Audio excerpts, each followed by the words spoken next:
Alright guys, how you doing? It's Rabea, I hope you're all well. So, I'm down at Brighton Electric and I'm having a bit of fun with the Kemper amps profiler and a load of Victory amps. So what is it that I'm doing today? Well, I am creating a load of Kemper profiles to compile a pack of Victory amps Kemper profiles.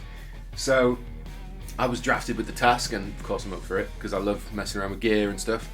And so I came down to Brighton Electric with most of the Victory amps and my Kemper and my gear, and I thought I'd show you how I'm doing it. So just a quick video to show you how I'm going to go about making some profiles. This isn't a textbook method, this is me working it out as I'm going, so I hope you enjoy it. So firstly, let me show you the rig that we're using. So I've got my Kemper here, and then I've got a Universal Apollo 8P, and then I'm running my MacBook, which has the console app, which looks like this. It gives me control over all my microphones, so I can see exactly what I'm doing in terms of EQ and levels and all that kind of stuff. Now, as some of you that own Kempers will know, there's only one mic in on the back of a Kemper profiler, so you can only really do, let's say, one microphone, 57 or whatever. But that's not true. As some of the pros in the world of Kemper profiling do, and I've learned about and thought it'd be cool to try, is that you can sum mics to one channel and then send that signal to the Kemper. So this is my ISO cab, which is a bodged effort at best, but got some sort of plexiglass dampening and some packing blankets. And then if we go in, this is my cab. As you can see, I'm using the Kraken Cab right now, and I've got 3 mics attached here. Got an Aston Spirit, as you can see, and then I'm running a Rode NTR ribbon and an SM7 by Shure. And because this speaker cab has 2 different speakers, we've got a V30 and a G12H65, I'm trying to get a blend of both using a blend of 3 mics. Now some people may say that the more mics the more trouble because of phase, but I like to think I can hear when something's in phase or out of phase, and the easiest way to tell is how much low end you've got. If you've got lots, you're in phase. If you don't have much and it sounds a bit boxy, then you're out of phase. So I've checked, they're all in phase. So now you've seen the cab mics, those 3 mics come across to the 8P, and then basically let me show you what happens. In the 8P I've got a channel here, this is my SM7, then I've got the NTR, and then I've got the 2 left and right from the Kemper, and then I've got the Aston because I added it afterwards. But essentially what it allows me to do is use preamps, like this one for example. This is UAD 610, and I've got Neve 1073 as well. And basically what happens is I can send them individually all to an output that I've got here, and I can have it mixed in mono, which currently isn't set, which is a bit annoying, but anyway. Once it's mixed in mono in the console, it then gets sent to the return of the Kemper where you would normally plug the mic into. The Kemper thinks it's 1 mic when actually it's 3. You get way more range of tone, and you've got way more to play with to really fine tweak the tones.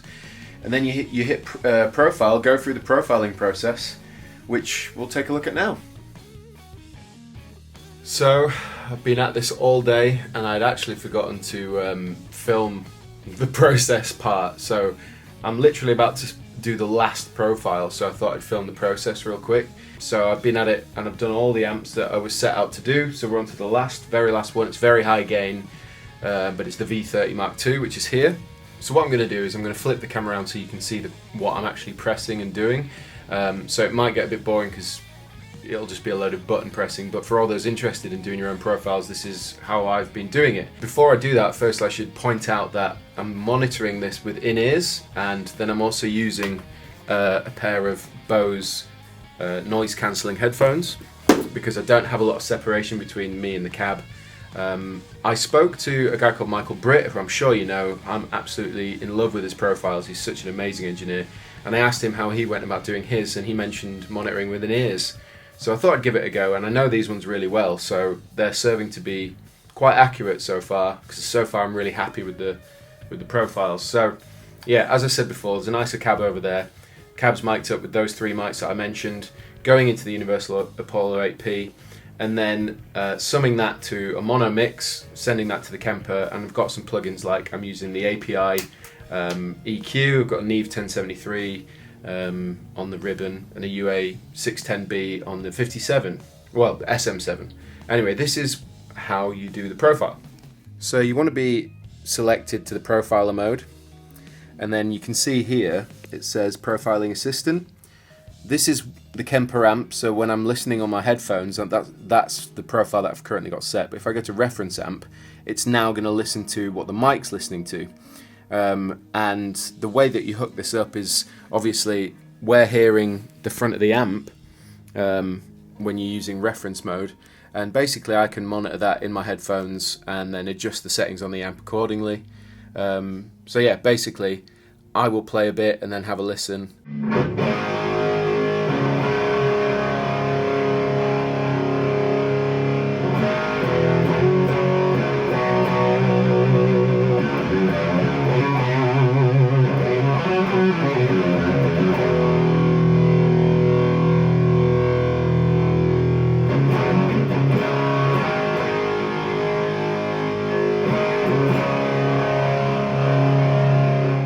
Okay, so now I've tested the amp. The next screen is like a pre-EQ. I leave it all flat because I just prefer to do that afterwards. And I want a true representation of what the mics are picking up through all my channels and pre's and everything. So there's no point in EQing it before. But let me show you what you press. So this is the pre-EQ page, and when you're ready to go, this knob is if you're doing a clean sound. This knob is if you're wanting to just do the amp model and you don't need a cabinet. And this is what we press to start profiling. And once we do that, it's going to make some really random noises and just basically sound like everything's falling apart into absolute terror.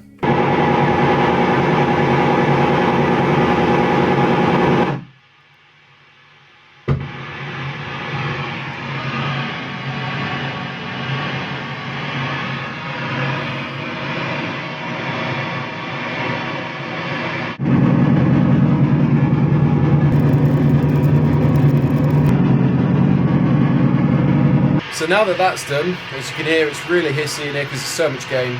Now I click refine and then I play for a bit and it kind of refines the tone, and then I'll do further tweaking afterwards and show you what I do.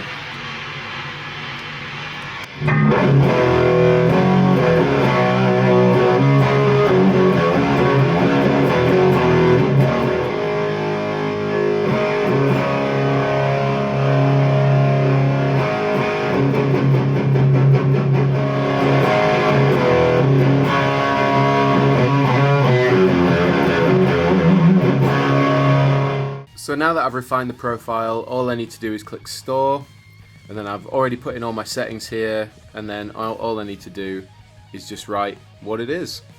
Now that it's stored, I can go for another profile, but as this is my last one, I'm going to go back to my browser, and then it's loaded up the most recent profile. And the first thing I want to do is check the low end with the cab. So I've got a reference cab here, as you can see, that's my Kraken cab.